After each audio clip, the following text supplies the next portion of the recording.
A homeless Welshman, a forged letter, 7 divisions. A submarine in April dawn, a body released. Hitler moved his panzers to the wrong country. The kill chain. 1 dead man moved 7 panzer divisions. Glyndwr Michael, 34, homeless Welsh. Died eating bread laced with rat poison. British intelligence saw something the coroner missed. A body with no family could disappear. His name stayed sealed 54 years. Why? Today, we enter the deception of Operation Mincemeat. Spring 1943. The Mediterranean War demanded an answer. Sicily was the obvious next Allied target. Every German staff officer knew it too. Here at the kill chain, we dissect command decisions. This operation began not with a soldier, but a memo. Idea 28 was a corpse. Ian Fleming listed 51 deceptions in 1,939. Most were dismissed as fanciful or cruel. 4 years later, the Mediterranean demanded the impossible. Montagu and Comandilli revived the corpse idea. The 20 committee approved it in weeks. The first problem was finding a suitable body. The corpse had to die the right way. Pneumonia, drowning, head injury, acceptable to forensics. You have the idea, you have no body. What would you have done? Montagu made a choice. He contacted London coroner Bentley Purchase. Purchase had one condition: no traceable family. And Purchase had the legal authority to comply.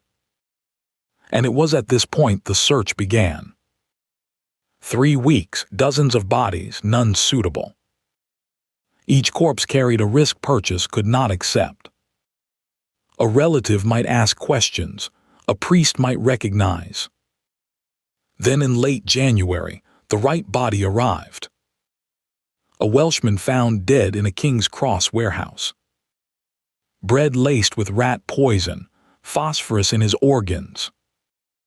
Whether accident or suicide, the records never said. His family had lost contact years before. No one would report Glyndwr Michael missing. The coroner searched 3 weeks for a body. The family had to be legally untraceable. Glyndwr Michael fit, no inquest, no kin. Purchase filed the release under emergency regulations. The paperwork suggested influenza. It did not. A pauper became state property overnight. The sources disagree on Michael's final hours. One report says accident, another suggests otherwise. We work with incomplete records. That honesty matters. What we know, the body reached intelligence by February. It was stored in a Hackney refrigeration unit. Now the question shifted: who would this man be? Montagu needed an identity the Germans would believe.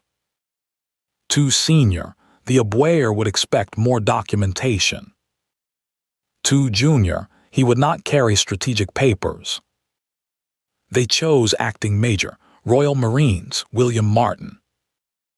Martin was the 3rd most common surname in records.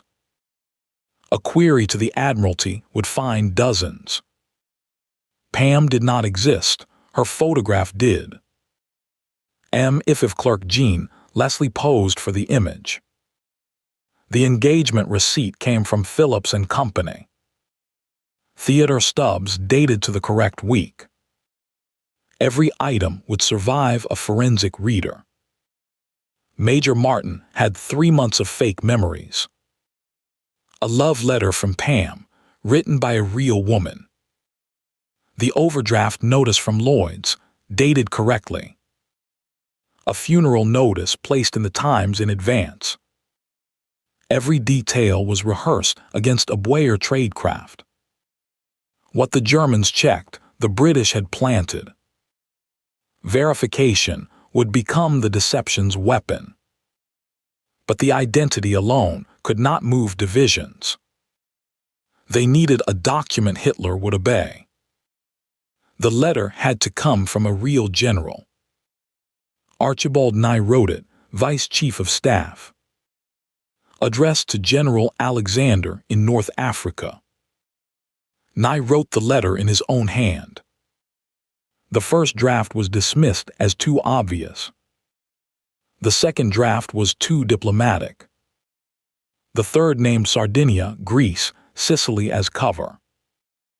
Every phrase survived a WWII linguistic analysis. The letter ran to 12 careful sentences. Mountbatten contributed a second letter as reinforcement. Even the pun referenced sardines, pointing to Sardinia. Nothing accidental, every pun deliberately weaponized. The letter was folded and tucked inside an envelope. The envelope went inside a black leather briefcase. The case chained to the body's wrist. Unusual, which meant the Germans would notice. Attention paid to strange detail reinforced belief. This is the verification paradox at its purest. The harder the enemy checked, the more convinced. Kuhlenthal in Madrid would prove the theory. But Kuhlenthal's assessment lay 10 weeks ahead. First, the body had to reach the Spanish coast. Huelva was chosen for 3 reasons. Sympathetic tide, active WWII station, Nazi-friendly police. A submarine would carry the canister south. HMS Seraph, Lieutenant Norman Jewell commanding. Jewell had been briefed only on necessity. The cargo, 1 canister, unusual weight, unusual handling. Every thread was now converging. The deception was ready. April 17th, the plan reached the Prime Minister. Churchill read the operational summary in silence. He understood the moral weight immediately. A pauper's body, weaponized for strategic effect. What would you have done? Churchill signed. 7 words committed the operation to launch. The body was removed from Hackney storage. A final uniform fitting in candlelit silence. Every button, every insignia, period accurate. The canister sealed at 4:30, Hackney raining. The canister left London, destination Holy Loch. 12 hours north by rail and road. Holy Loch, Scotland, HMS Seraph waiting. Crew silhouettes loading cargo at 530. Jewell signed for the canister, asked no questions. His orders sealed, to be opened at sea. The WWII did not yet know. Hitler did not know. In Berlin, reinforcements still flowed to Sicily. By nightfall, Seraph cast off, engines ahead slow. The deception was in motion, no recall possible. What mincemeat required cannot be reduced to tactics. A body was used because no better option existed. A family's absence became operational opportunity. Historians since have wrestled with the ethics. Macintyre's analysis defends necessity. Others note the silence around Michael's identity. The records, where they exist, are incomplete.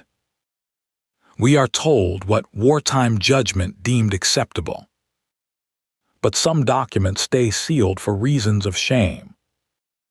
Churchill signed the authorization on April 17th.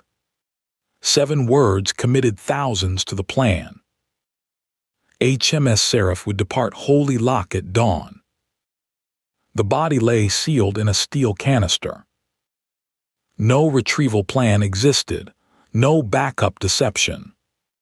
Everything now depended on one Spanish fisherman. A pauper's body, 10 days at sea ahead. 20 days before the invasion of Sicily. The outcome lay outside British control. Spanish tides, a Weir analyst, Berlin decisions. The deception was in the ocean now, alone. This disaster or triumph would rewrite doctrine. Every modern deception officer studies mincemeat. Even information warfare begins with this case file. But the doctrine rests on a Welsh homeless man. In Part 2, the body arrives at Hulva. In Part 3, Hitler moves his divisions. Full tactical breakdown with primary sources is in the description. Was using Michael's body justified? Tell us below. Some secrets stay sealed because they are shameful. The Seraph sailed south, history waited.